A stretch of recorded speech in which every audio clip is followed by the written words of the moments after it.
In this programme, we look at the steam locomotives of the London, Midland and Scottish Railways, or LMS, the largest of the four private companies that was nationalised in 1948 to form British Railways. Appropriately, for the largest company, it had the largest and most powerful express passenger locomotives, Sir William Stanier's Duchesses, one of which, 46229 Duchess of Hamilton, is owned by the National Railway Museum at York. It works today over former LMS lines, including the celebrated Settle and Carlisle, as seen here.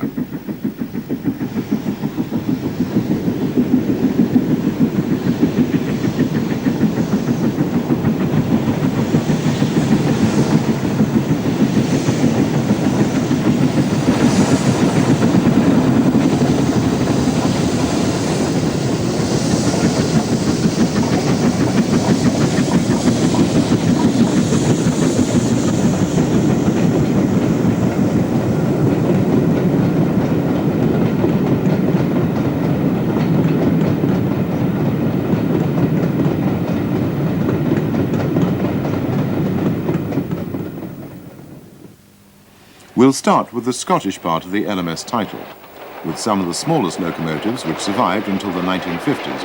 The Highland Railway's small 044 tanks, retained until 1956 to work the Dormont branch of the Highlands north of Inverness. Originally there were four of these typically Scottish outline tanks, but only two remained during BR days. They were based at Helmsdale Shed and were replaced by Great Western pannier tanks. The only other Highland Railway survivor in the mid-50s was Ben Alder, retained for preservation but sadly scrapped after 12 years at Wick in store. Other Scottish locomotives working in the Highlands included Caledonian Railway 440s, designed by Pickersgill. The 3P on the cab side illustrates the LMS power classification, as adopted and expanded by British Railways. The number indicates the power, and the letters P for passenger or F for freight indicate the type of work the locomotive is required to do. These Scottish 440s were passenger locomotives and had been the principal express engines of the Caledonian Railway when it was amalgamated into the LMS in 1923. By the 1950s, they were used on local passenger services throughout the former LMS Scottish system. The Caledonian's principal freight engines were compact 060s.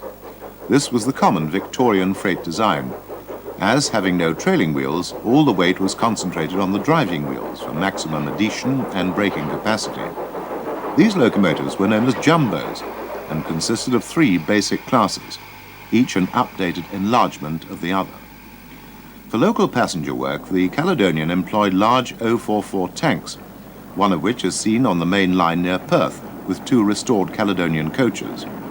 These were known as Grampian stock and had been restored to their original livery to work with preserved Caledonian Express engine number 123, which is seen here at the head of an enthusiast excursion in the late 1950s, with one of the 044 tanks banking at the rear.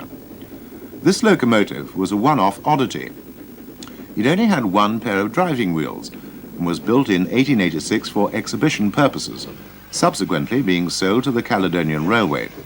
It survives today in Glasgow Museum, displaying the magnificent Caledonian blue livery, as does the sole surviving 044 tank, which works on the Scottish Railway Preservation Society's railway at Bowness on the banks of the River Forth.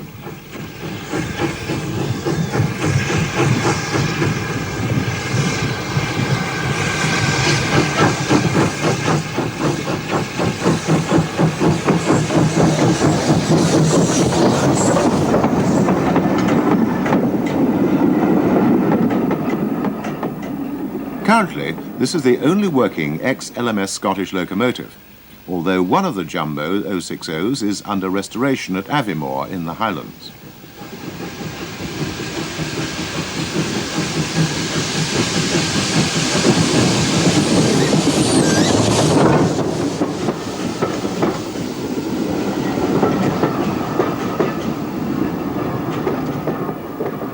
The railway is known as the Forth Valley Railway and operates throughout the tourist seasons, serving a mining museum at Birkhill, where the tank enters the station.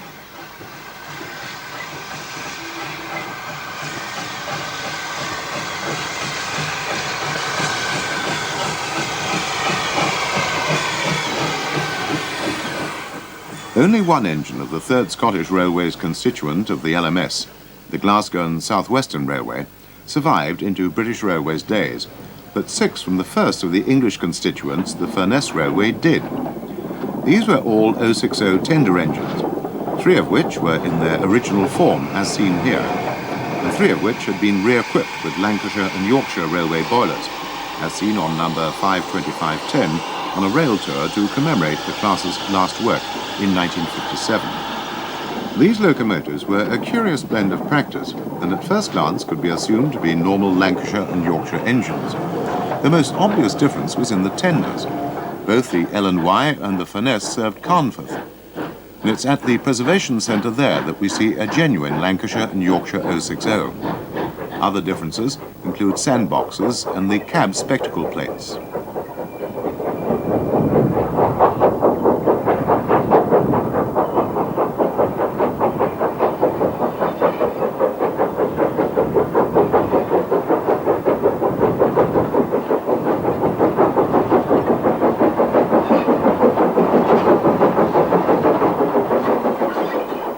Some Lancashire and Yorkshire 060s were rebuilt as saddle tanks, 3 of which survived until 1963 as work shunters with their original LMS numbers at the Lancashire and Yorkshire's locomotive works at Horwich.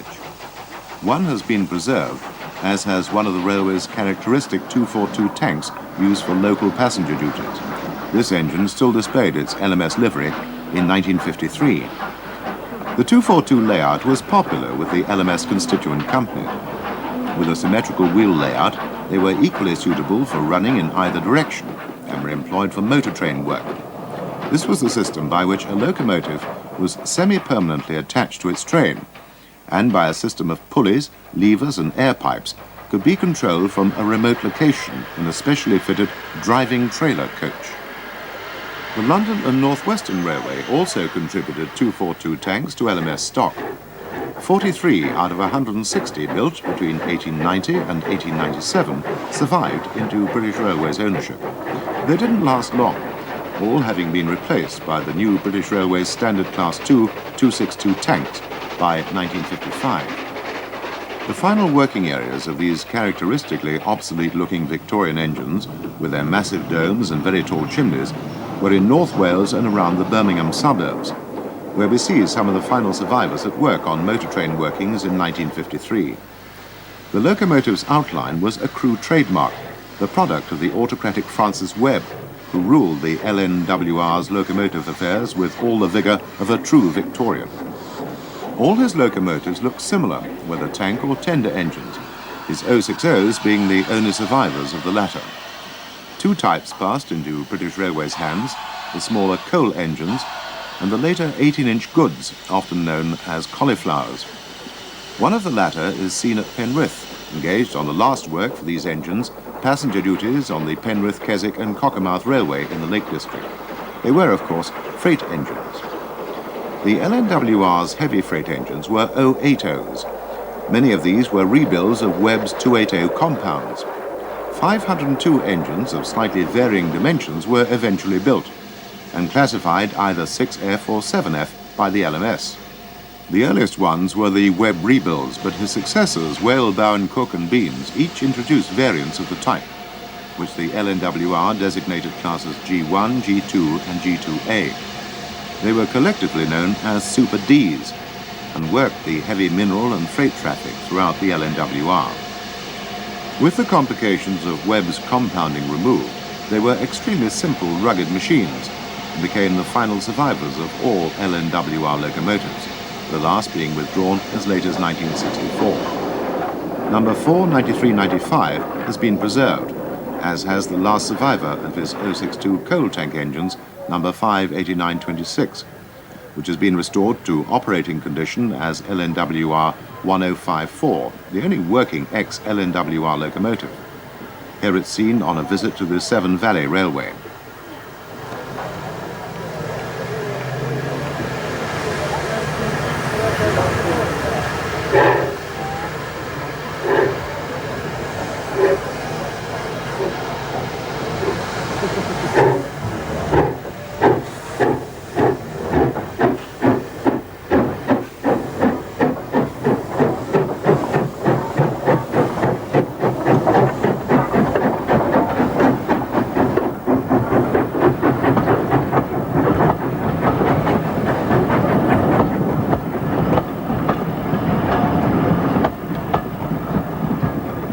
The LNWR had taken over the small North London Railway in 1909, and one of this line's 060 tanks has also been preserved on the Bluebell Railway.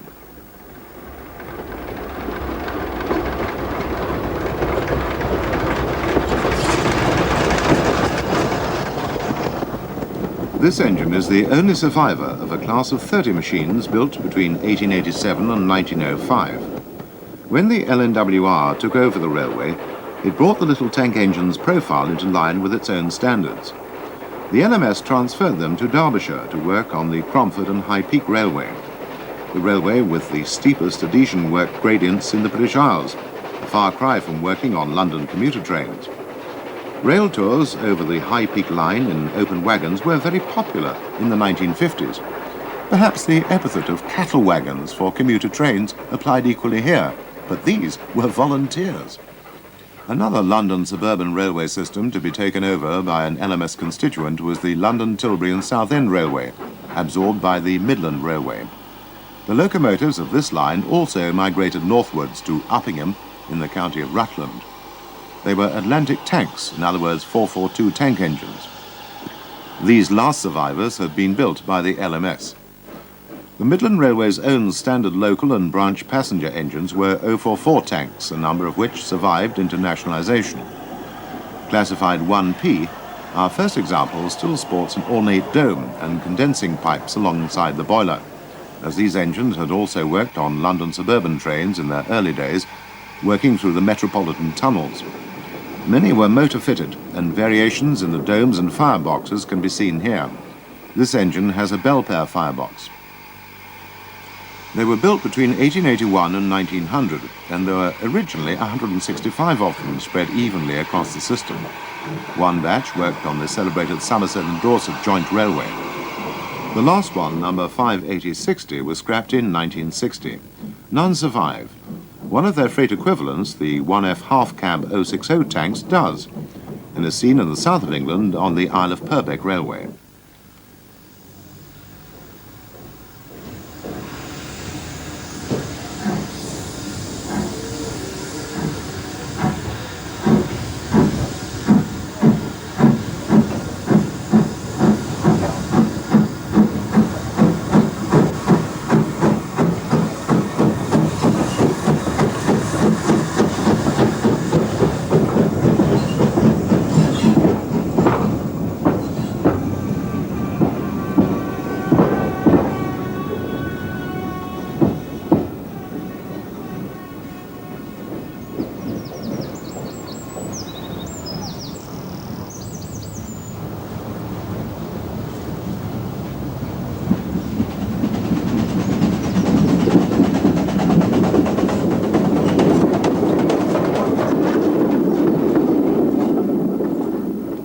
The next progression in Midland motive power is naturally the 2F.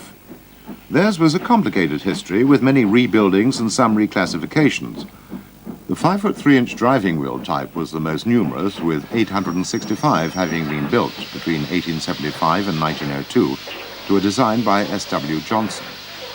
All originally had round-top fireboxes, but the Belpaire style eventually superseded these. By 1963, only 3 survived, number 58148, seen here, succumbing during that year, with only 58182 lasting into 1964, being taken out of traffic in January. About one half of the Class 2 engines were rebuilt with larger boilers and classified as 3F. In total, 387 3Fs came into British Railways' hands, of which the last 69 had been built new to that classification. 3 of these saw in 1964, but none have been preserved. As with so many of the smaller freight engines, they saw out their days on passenger workings. The 3F classification also applied to the Midland standard 060 shunting tank engines. These were further developed to become the LMS own standard shunters, the well-known Ginties. This is the Keighley and Worth Valleys example being turned on the old Midland Railway turntable that once stood at Garsdale on the Settle and Carlisle Railway.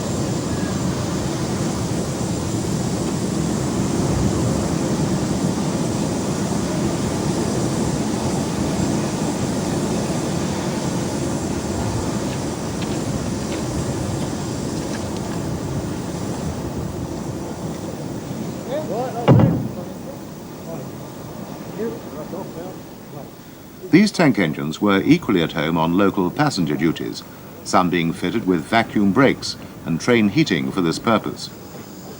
Many have been preserved. This one normally resides on the Severn Valley Railway, but is seen here with Yuletide celebrants on the Swanage line.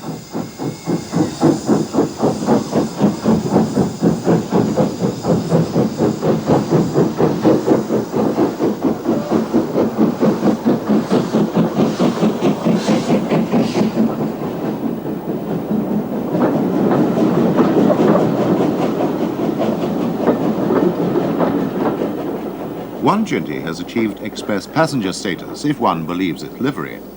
BR's version of the LMS livery looks very well on the Midland Railway Trust tank, although these engines never carried any livery except plain black throughout their service careers.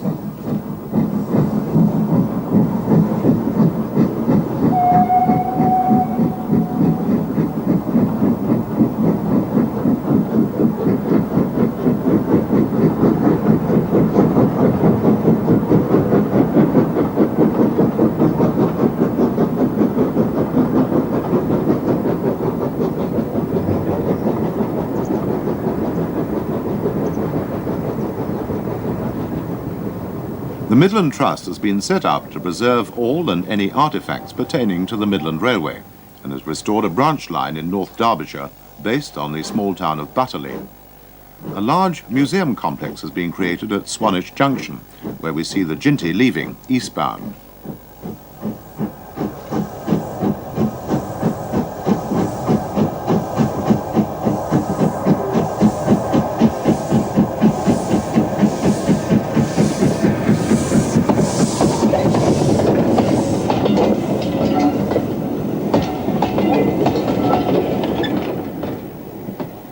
Progressing up the freight power chart, we come to the Midland 4F design, another type which was adopted as an early LMS standard. The only difference of note was the change from right-hand to left-hand drive. This was part of a controversial period of LMS design practice, whereby 4 Midland designs were adopted as LMS standards and mass-produced, resulting in 772 of these 4F engines.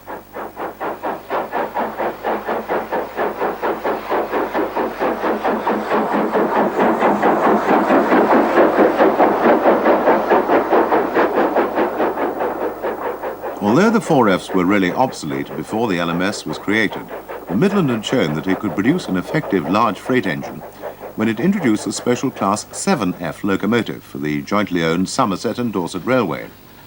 11 of these 280s were built, 2 of which survive today.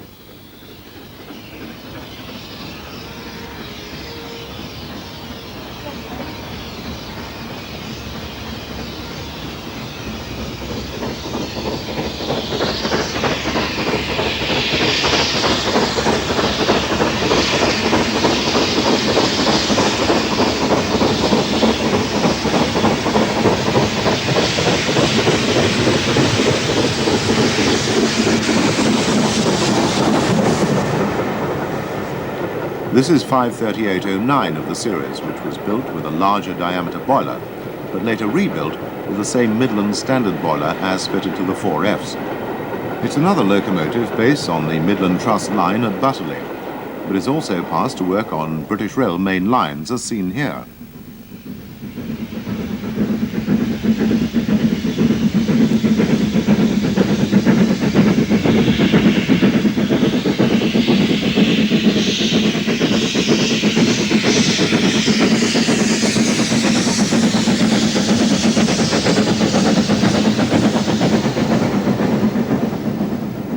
The Somerset and Dorset Railway is something of a legend in railway circles, and a second 7F survives still in Somerset.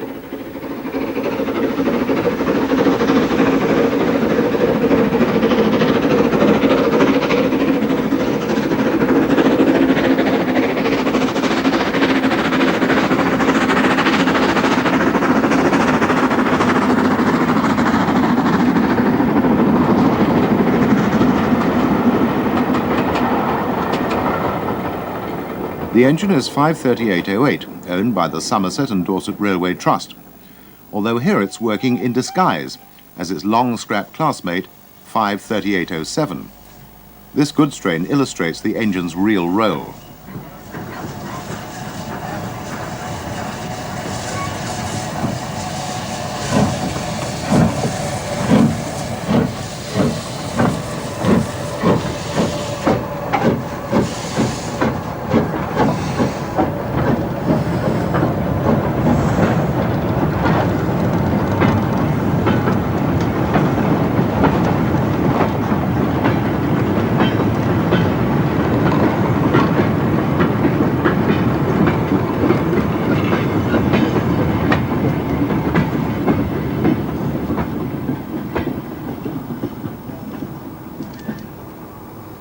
The Midland also produced one solitary, very large locomotive for its own use.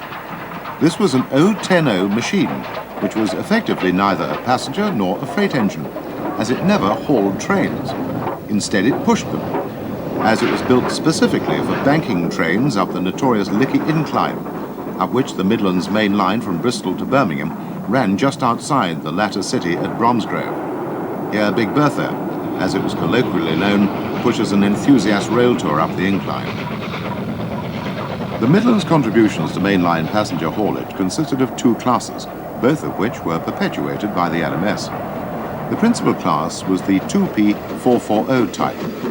As power classifications ran in the 0 to 7 range, it can be seen that these were comparatively puny machines.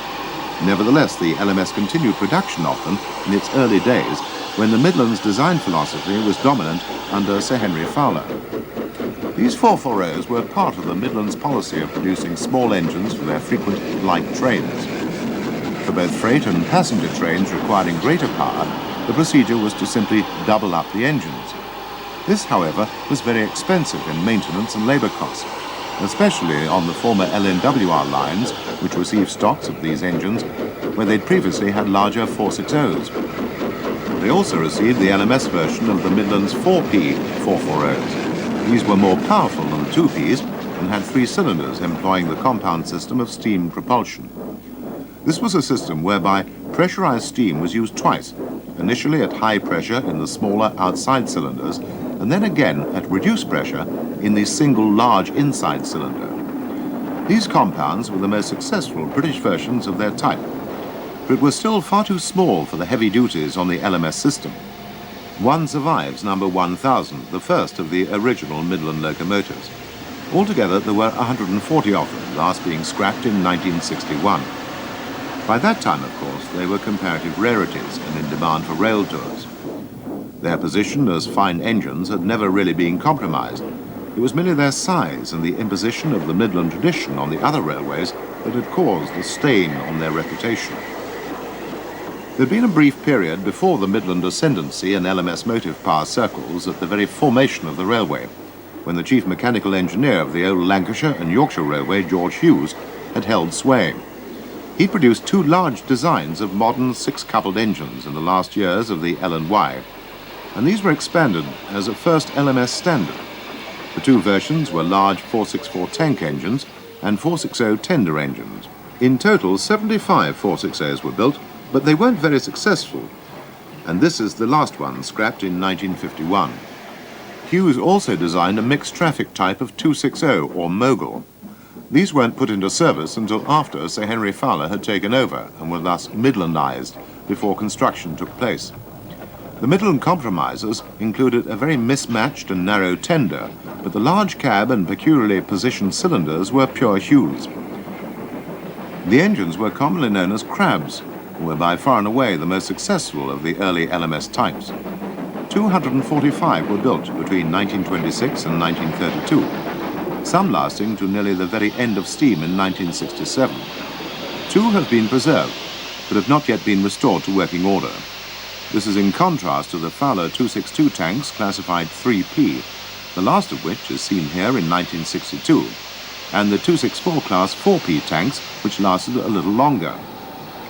These were rather more successful and were built between 1927 and 1934, the later ones being under the tutelage of Sir William Stannyer, who saw sufficient good in them not to change the design. The parallel boiler was the standard ex-Midland design, and the last ones went in 1966, again none have been preserved.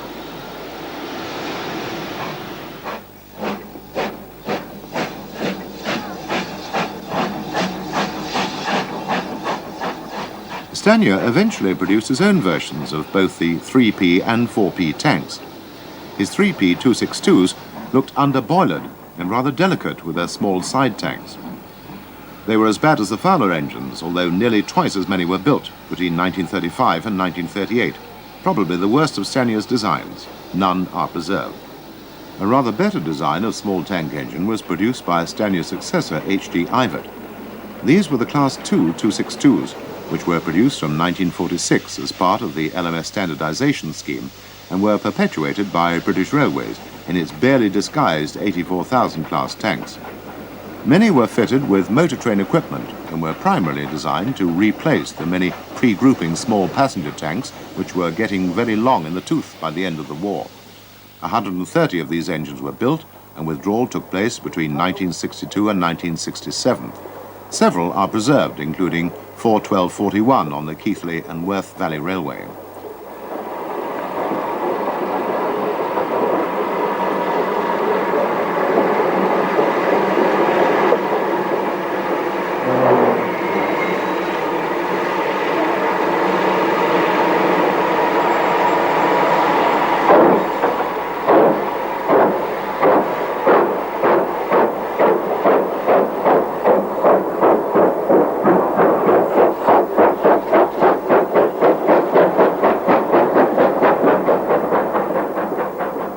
A tender version of the Class II was also produced for light duties over the longer secondary lines. These were built contemporaneously with the tanks from 1946 to 1952 and were also perpetuated by British Railways 78,000 class. 128 of these were built and 6 survive today, the most travelled being 46443, which normally resides on the Severn Valley Railway. Here it's on loan to the Llangollen Railway and is seen leaving Deeside Halt.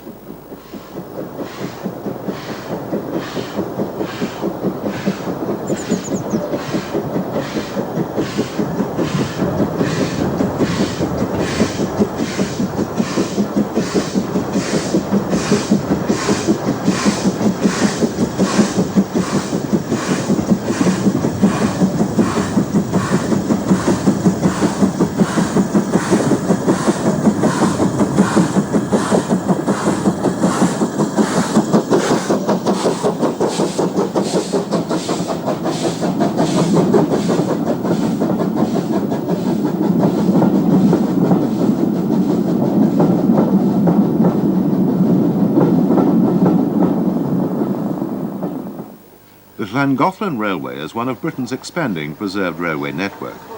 Situated alongside the River Dee, it's planning to extend westwards into Wales along the route of the Old Great Western Line from Rhuaben to the coast at Barmouth. The railway's present plan is to extend westwards to Corn and later eastwards back to Rhuaben.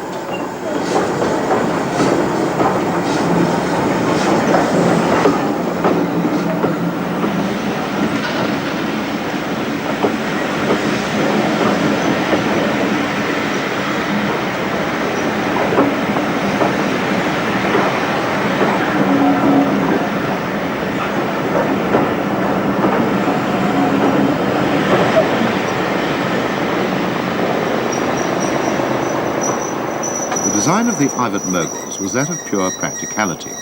Aesthetics played no part in the layout of mechanical gear or practical features.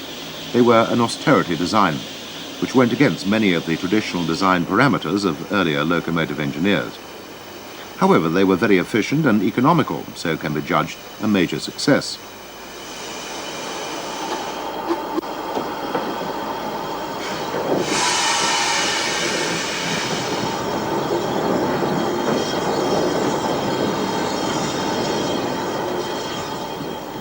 Although the Llangollen Railway cannot reach Barmouth, the small Ivett locomotive did in 1987. It was passed for working over British Rail's metals, and in that year was employed on a series of tourist trains along the Cambrian coast lines.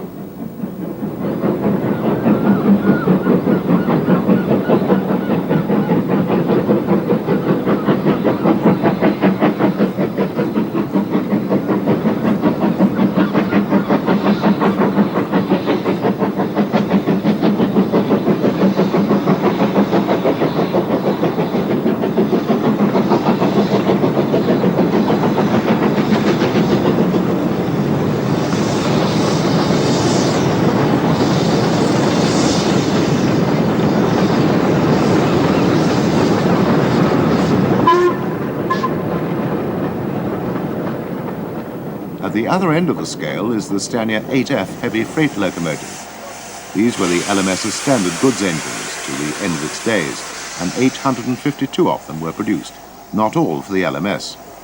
The design was adopted as a War Department standard, and many were built by outside contractors, including each of the 3 other railways. This engine, seen at its home base of Carnforth in Lancashire, is one of the original LMS engines and is passed for running over BR tracks. During 1991, it was used on a series of workings around the Cumbrian coast, from Carnforth Station via Grangeover Sands, Barrow-in-Furness and Ravenglass to the nuclear reprocessing plant at Sellafield.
The 8F survived right to the very end of BR steam in 1968. Carnforth was one of the handful of steam sheds which finally closed in August 1968, the 8Fs having regularly hauled freight over the West Coast Main Line and the lines in the Northwest for over 30 years. These days were recreated in a somewhat surprising fashion in the south of England in 1988, when demonstration freights ran through Salisbury Station, headed by the 8F.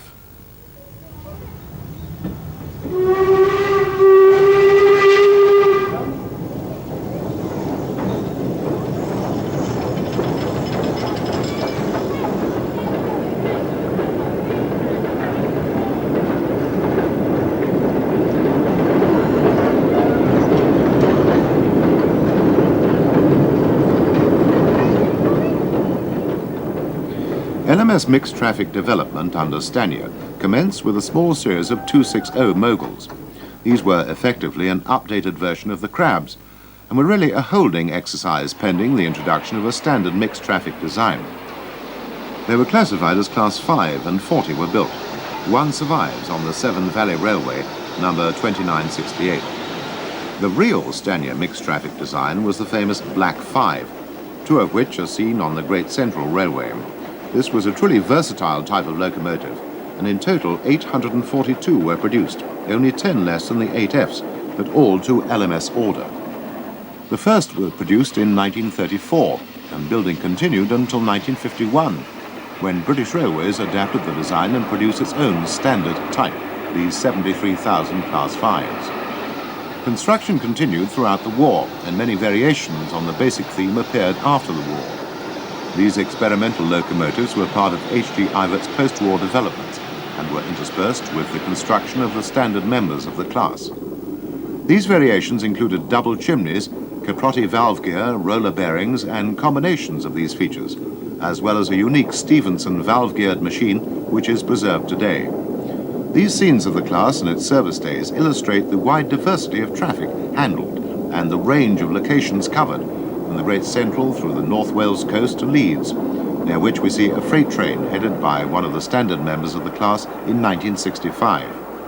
And these engines too survived right to the very end of British Railways steam, large numbers of them working into 1968 on all kinds of traffic in the Northwest, where they still work trains with 264 tanks as bankers over Shap.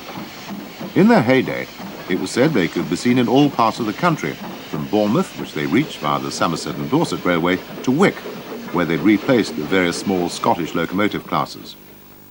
It's in Scotland that we see our first preserved Black 5, one of the first batch to be delivered in 1934. This is 5025, built by the Vulcan Foundry and delivered before the first crew-built examples.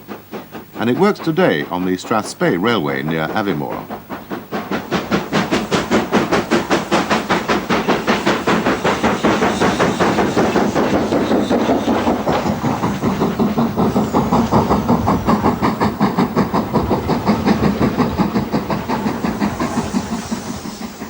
This railway was once part of the Highland Railway's main line from Perth to Inverness, and is one of only 3 ex-main lines to be preserved.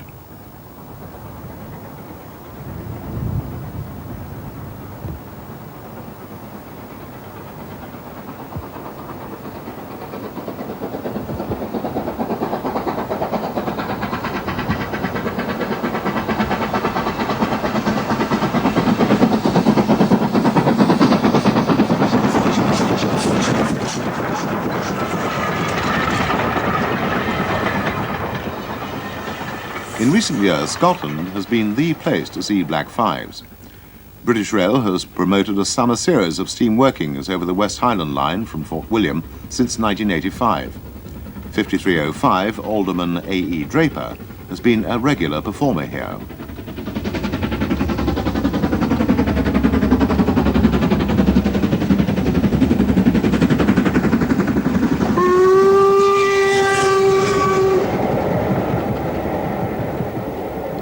One of the 2 Black 5s used on BR's last steam haul passenger train in regular service in 1968 was 44871, which has also been restored and used on West Highland Line services.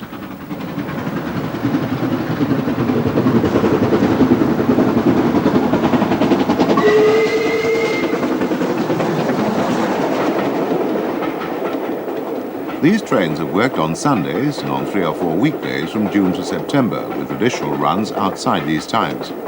From 1989, BR have also promoted holiday steam trains along the North Wales coast, where 5407 was an early performer.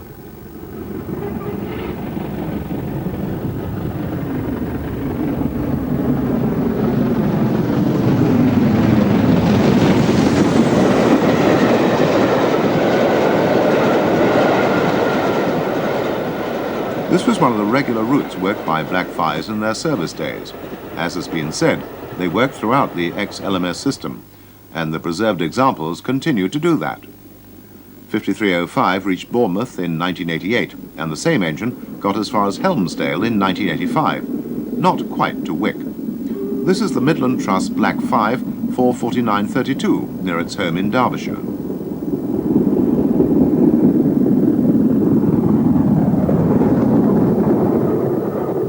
The LNWR had left the LMS with something of a crisis in express passenger power.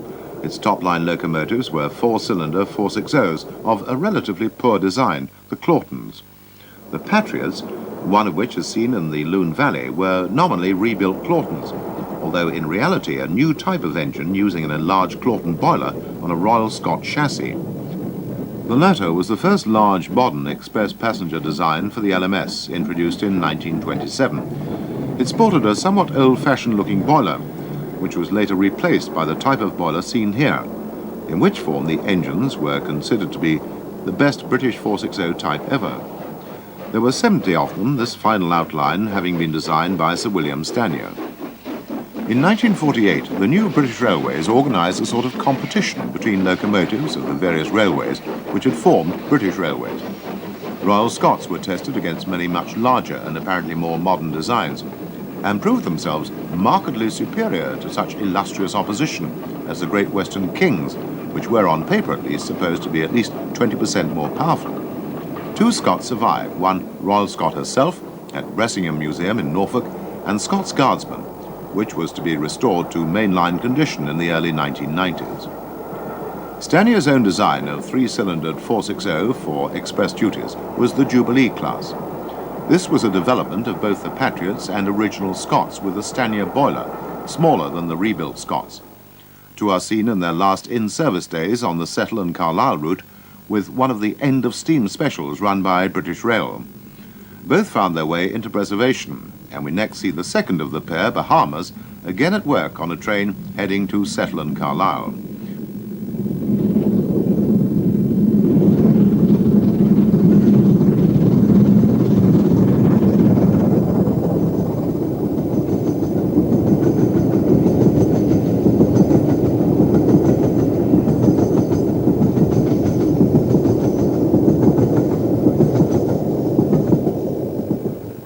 This engine was one of a few of the Jubilees to have a large double exhaust chimney, which makes it different to the other two members of the class which have been preserved. Apparently the double chimney made little difference to the locomotive's performance, which had a checkered history, starting badly, but with modifications eventually being very good.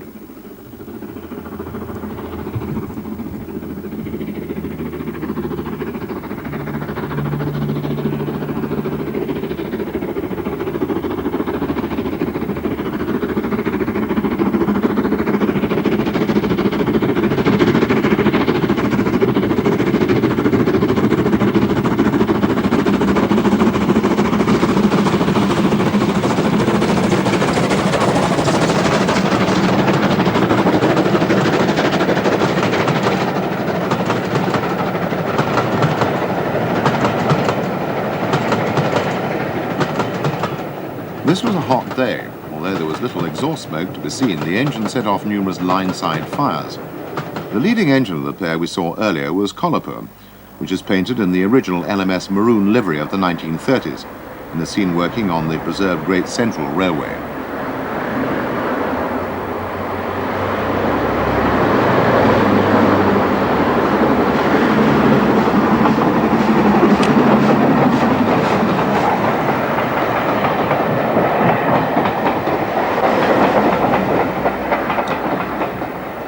Proper express passenger power didn't come to the LMS until the early 1930s, when Sir William Stanier produced the first of the two types of Pacific locomotives. His first design was the Princess class, two of which were built in 1933. These were massive engines, the largest normal type of steam engine ever produced in Great Britain, and were named the Princess Royal and Princess Elizabeth, respectively. The second of these engines, which set a series of records over the London to Glasgow route in 1936, was preserved.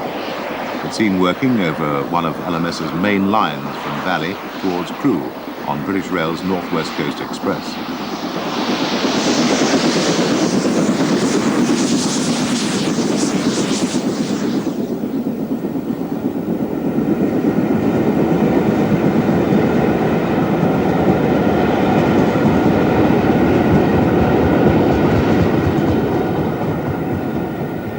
These trains have been promoted by British Rail as tourist runs along the holiday town coastal belt, and have included a run down the branch line to Llandudno, the largest of the towns.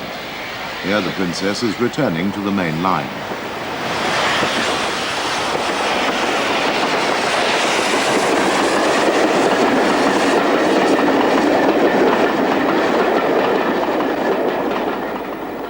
The locomotive is owned by a preservation society based at Hereford, but has run throughout that part of the BR system which is approved for steam, with the exception of the Scottish routes.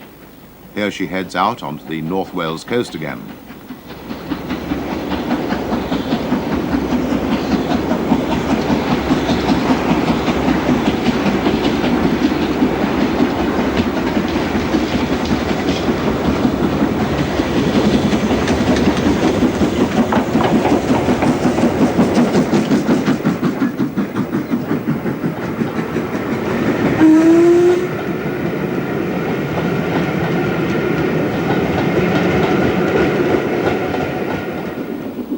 One part of the British Rail network that was under threat of closure for some time was the line from Blackburn to Hellifield, which connects with the Settle and Carlisle, also under a closure cloud. Both were reprieved and form the most spectacular steam route available today.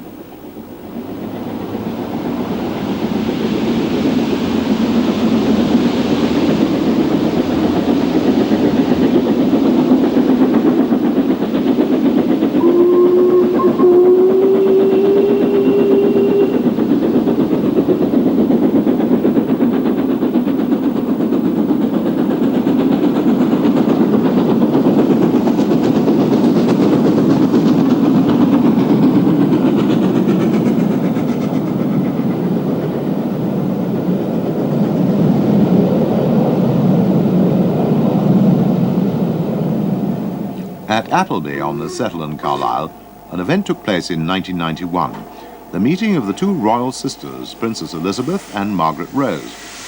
Named after the two daughters of King George VI, it's a happy coincidence that the second preserved Princess Pacific is 46203, the first of an additional 10 locomotives produced to the first Stanier design. This engine joined its sister on the main lines in 1990, owing its existence to Sir Billy Butlin, who bought it from British Rail in the 1960s for display at one of his holiday camps in North Wales.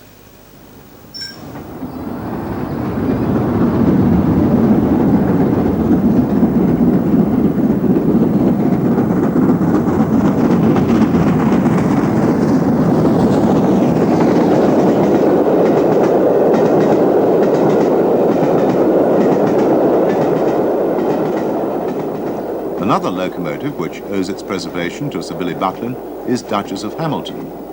This engine is now owned by the National Railway Museum at York and is frequently to be seen in action.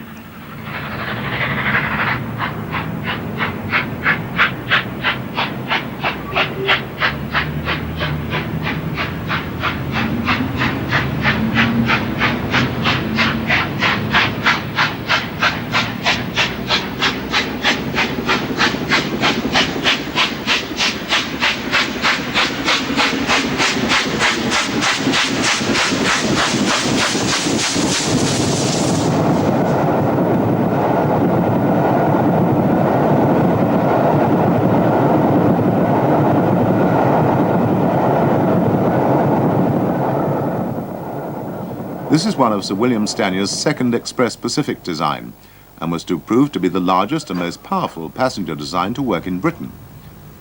The earliest members of the class had streamlined casing when built, and the first engine, Coronation, briefly held the world steam speed record before Mallard of the LNER took it for all time. The Duchess has on many occasions been seen on the Settle and Carlisle route, as here when she's approaching Hellifield Junction for the line to Blackburn.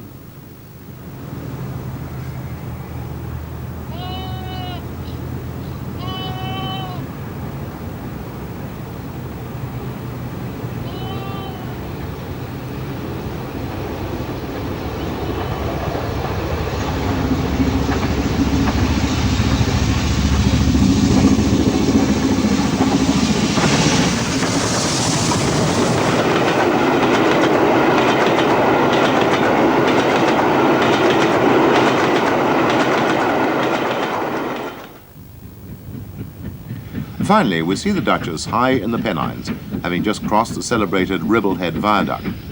37 of these engines were built, giving the LMS a total of only 50 top-line Express Pacifics.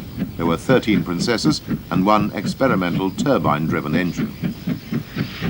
This was in contrast to the LNER, its East Coast rival, which had pursued a big engine policy from its inception and had an ample stock of mainline power. And also the Southern Railway, which had 140 Pacifics, for a railway which was much smaller and had pursued an electrification policy. However, as we've seen, the LMS had produced a major standard range of engines in its last years, and this was to be continued under British Railways, as LMS men took over the high positions in the nationalised concern.